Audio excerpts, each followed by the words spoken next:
ஒரு காலத்தில் வெண்மலை என்ற அழகான ராஜ்யம் இருந்தது.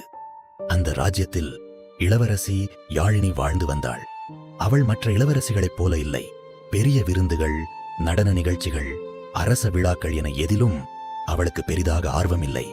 அவளுக்கு பிடித்தது மலர்கள் நிறைந்த தோட்டங்கள், புத்தகங்கள், அமைதி. அதனால்தான் பலருக்கு அவள் கொஞ்சம் வித்தியாசமாக தோன்றினாள். ஆனால் யாருக்கும் தெரியாத ஒரு விஷயம் இருந்தது. யாழினியின் அமைதிக்கு பின்னால் ஒரு பெரிய தனிமை மறைந்திருந்தது. அரண்மனையில் 1000 பேர் இருந்தாலும் அவள் மனதிற்குள் மட்டும் எப்போதும் ஒரு வெறுமை இருந்தது. அந்த நேரத்தில்தான் ஒரு முக்கியமான அரசியல் கூட்டணிக்காக 2 இளவரசர்கள் வெண்மலை ராஜ்யத்திற்கு வந்தார்கள். ஒருவர் வீரவர்மன், வடக்கு மலை நாடுகளின் இளவரசர். போர்க்களத்தில் அவரது பெயரை கேட்டாலே எதிரிகள் நடுங்குவார்கள். மற்றொருவர் ஆதவன், ஆற்றங்கரை ராஜ்யத்தின் இளவரசர். எப்போதும் சிரித்த முகம், எவரிடமும் அன்பாக பேசும் குணம். அவர் சென்ற இடமெல்லாம் நண்பர்கள் உருவாகி விடுவார்கள். அவர்கள் இருவரும் முதல் முறையாக யாழினியை பார்த்தபோது ஏதோ ஒன்று அவர்களை ஈர்த்தது. ஆனால் இருவரும் வேறு வேறு விஷயங்களை பார்த்தார்கள். வீரவர்மன் அவளுடைய அமைதியை கவனித்தார். ஆதவன் அவளுடைய தனிமையை கவனித்தார். அதன் பிறகு நடந்தவை அவர்களின் வாழ்க்கையையே மாற்றப் போகிறது என்று யாருக்கும் தெரியாது. ஒரு மாலை நேரம் யாழினி அரண்மனையின் நூலகத்தில் தனியாக அமர்ந்து புத்தகம் படித்துக் கொண்டிருந்தாள். திடீரென்று காற்று பலமாக வீசியது. அறையில் இருந்த மெழுகுவர்த்தி அணைந்து விட்டது. சிறுவயதிலிருந்தே இருளுக்கு பயப்படும் யாழினி திடுக்கிட்டாள். அந்த நேரத்தில் மீண்டும் ஒரு வெளிச்சம் தெரிந்தது. வாசலருகே வீரவர்மன் நின்றிருந்தார். கையில் ஒரு தீப்பந்தம். உங்களுக்கு இது தேவைப்படலாம் என்று நினைத்தேன் என்று மட்டும் சொன்னார். வேறு எதுவும் பேசவில்லை. அதற்கு பிறகு அங்கிருந்து சென்று விட்டார். ஆனால் அந்த இரவு பல வருடங்களுக்கு பிறகு முதல் முறையாக யாழினிக்குத்தான் தனியாக இல்லை என்ற உணர்வு வந்தது. மறுநாள் காலை அரண்மனை தோட்டத்தில் யாழினி நடந்து கொண்டிருந்தாள். அப்போது ஆதவன் ஒரு மரத்தடியில் அமர்ந்து ஓவியம் வரைந்து கொண்டிருந்தார்.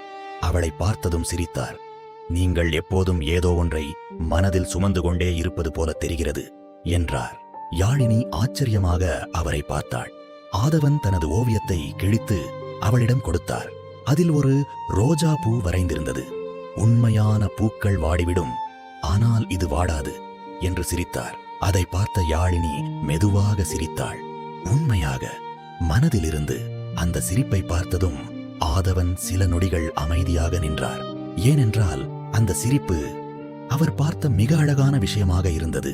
ஆனால் அந்த சிரிப்பை வேறு ஒருவரும் பார்த்திருந்தார். வீரவர்மன். அந்த நொடியிலிருந்து ஏதோ மாற ஆரம்பித்தது. முன்பு நண்பர்களாக இருந்த 2 இளவரசர்களும் மெல்ல மெல்ல போட்டியாளர்களாக மாற ஆரம்பித்தார்கள். ஒருவர் அதிகமாக பேசுவதை நிறுத்தினார். மற்றொருவர் அதிகமாக சிரிப்பதை நிறுத்தினார். யாழினிக்காக அல்ல, யாழினியின் இதயத்தில் யாரிடம் பிடிப்பார்கள் என்பதற்காக. ஒரு இரவு யாழினி அரண்மனையின் நீண்ட நடைபாதையில் நடந்து கொண்டிருந்தாள். அப்போது 2 குரல்கள் கேட்டன. அது வீரவர்மனும் ஆதவனும்.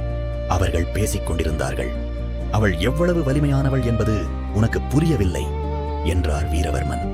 உடனே ஆதவன் பதிலளித்தார். அவளுடைய மனதை பற்றி உனக்குத்தான் தெரியவில்லை. சில நொடிகள் அமைதி. பிறகு வீரவர்மன் மெதுவாக சொன்னார். அவள் உன்னை தேர்வு செய்தால் நான் எந்த எதிர்ப்பும் சொல்லாமல் இங்கிருந்து சென்று விடுவேன். ஆதவன் அவரை பார்த்தார். நானும் அதைத்தான் செய்வேன் என்றார். அந்த வார்த்தைகளை கேட்ட யாழினி அங்கேயே நின்று விட்டாள். அந்த நொடிதான் அவளுக்கு உண்மை புரிந்தது. இது வெறும் அன்போ நட்போ இல்ல. இருவரும் அவளை காதலித்துக் கொண்டிருந்தார்கள். சில நாட்களுக்கு பிறகு மன்னன் ஒரு பெரிய விழாவை அறிவித்தார். அந்த விழாவில் யாழினி தனது வாழ்க்கை துணையை தேர்வு செய்ய வேண்டும். அரண்மனை முழுவதும் கொண்டாட்டம், இசை, நடனம், மகிழ்ச்சி. ஆனால் யாழினியின் மனதில் மட்டும் குழப்பம். இறுதியாக அந்த தருணம் வந்தது. வீரவர்மன் ஒரு போர் வீரன் போல அமைதியாக நின்றார். ஆதவன் சிரித்துக் கொண்டே இருந்தார். ஆனால் அவரது கைகள் லேசாக நடுங்கின. யாழினி மெதுவாக மேடைக்கு வந்தாள். அனைவரும் அவள் யாருடைய பெயரை சொல்லப் போகிறாள் என்று காத்திருந்தார்கள். ஆனால் யாழினி எதிர்பாராத ஒன்றை செய்தாள். நான் யாரையும் தேர்வு செய்யப் போவதில்லை என்று சொன்னாள். ஒரே நொடியில் அரண்மனை முழுவதும் அமைதியாகிவிட்டது. என் வாழ்க்கையின் பெரும் பகுதி தனிமையில்தான் சென்றது. அந்த வெறுமையை நீங்கள் இருவரும் வெவ்வேறு விதத்தில் நிரப்பினீர்கள். அவள் வீரவர்மனை பார்த்தாள். அமைதியிலும் பாதுகாப்பாக இருக்க முடியும் என்பதை நீங்கள் எனக்கு கற்றுக் கொடுத்தீர்கள். பிறகு ஆதவனை பார்த்தாள். சோகத்திற்குள்ளும் சிரிக்க முடியும் என்பதை நீங்கள் எனக்கு கற்றுக் கொடுத்தீர்கள். அவளுடைய குரல் சற்றே நடுங்கியது.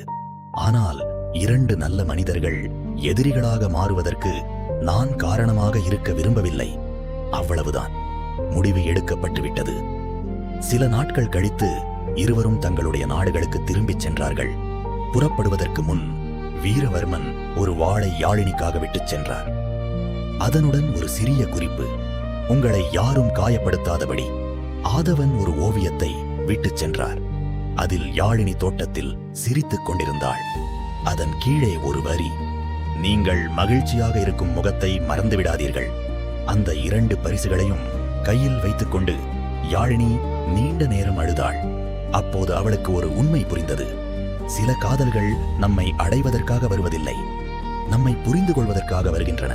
பல வருடங்கள் கழித்து யாழினி வெண்மலை ராஜ்யத்தின் ராணியாக ஆனாள். தனிமையான இளவரசியாக அல்ல, அறிவும் கருணையும் நிறைந்த ராணியாக.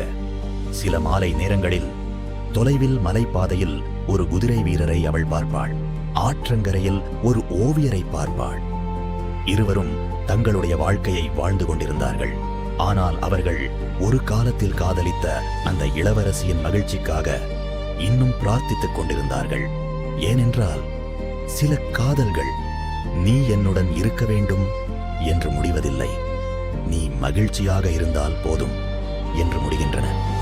அந்த உண்மையை உணர்ந்த நாளில்தான் அவர்கள் மூவரும் உண்மையான அமைதியை கண்டுபிடித்தார்கள்.